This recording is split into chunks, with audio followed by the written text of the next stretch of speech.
Today's episode of Off the Timeline is titled The Emails That Rewrote College Football, Auburn's Chaos Timeline. What if I told you college football wasn't broken by NIL, wasn't broken by the transfer portal, wasn't broken by playoff expansion? What if I told you it broke earlier, quietly, inside an email chain no one was supposed to see? Because in this alternate timeline, Auburn football doesn't just spiral, it teaches the sport a dangerous lesson. That chaos isn't a flaw, it's a feature. And once the playoff committee learns that lesson, the entire sport bends around it. This is the story of booster emails, a coach who never should have been fired, a revenge return no one believed in, and how Auburn accidentally rewired the college football playoff. This is Auburn's chaos alternate timeline. Act 1, the original sin. It starts with a misread. In 2012, Auburn looks at Alabama and draws the wrong conclusion.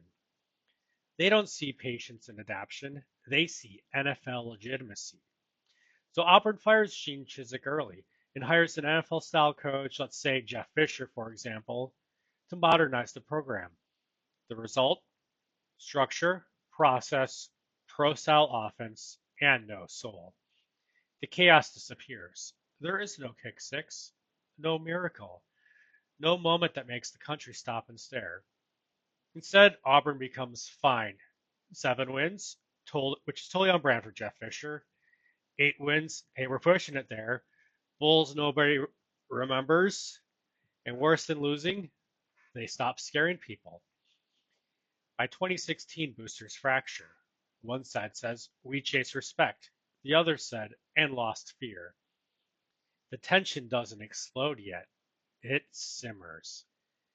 Act 2, the emails, 2016 to 2018. The first email appears in late 2016. Subject line, we didn't build this to go 8-5. It isn't angry. It's disappointed. One line stands out. College football rewards fear, not respect. That sentence changes everything because it admits the truth. Auburn's problem isn't talent, it's identity. In 2017, Auburn is stable, but joyless. Attendance dips. The student section groans on third down. And in a quiet Atlanta hotel, boosters meet Gus Malzahn's agent.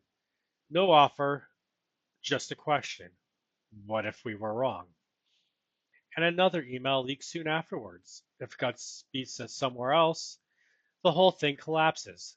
They aren't afraid of losing. They're afraid of being proven wrong. By January 2018, the emails escalate. One line becomes infamous.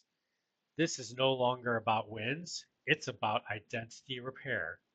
And that's when Auburn panics again. But this time, in the opposite direction.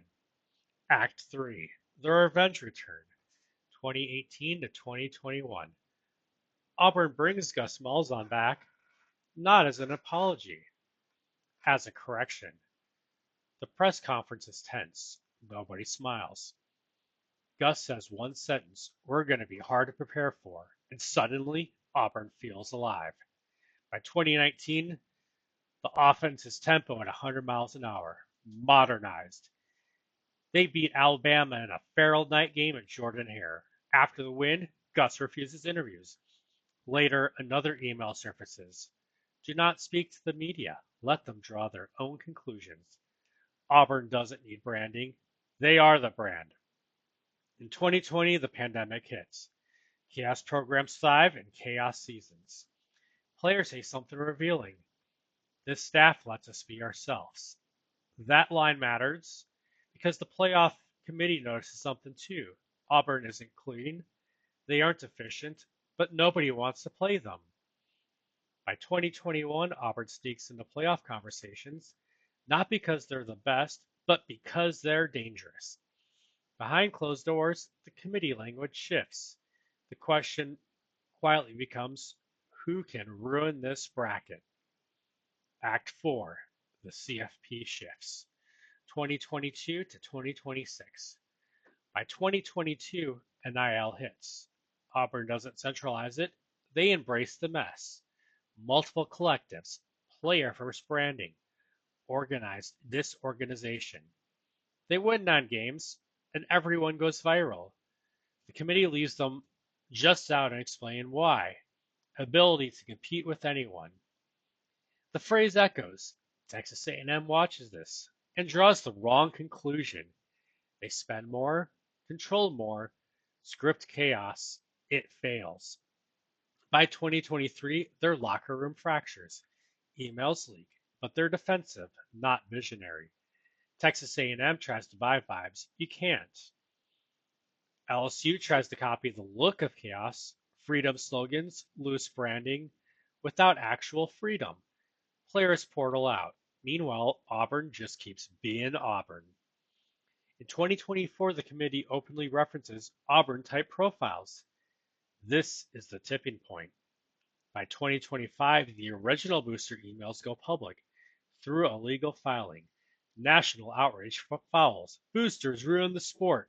But behind the scenes, administrators are studying Auburn like a blueprint. By 2026, the divide is clear. Programs that survive chaos and programs that require order. Auburn loses a semifinal that year, but the damage is done. The playoff now rewards volatility, and Auburn taught it how.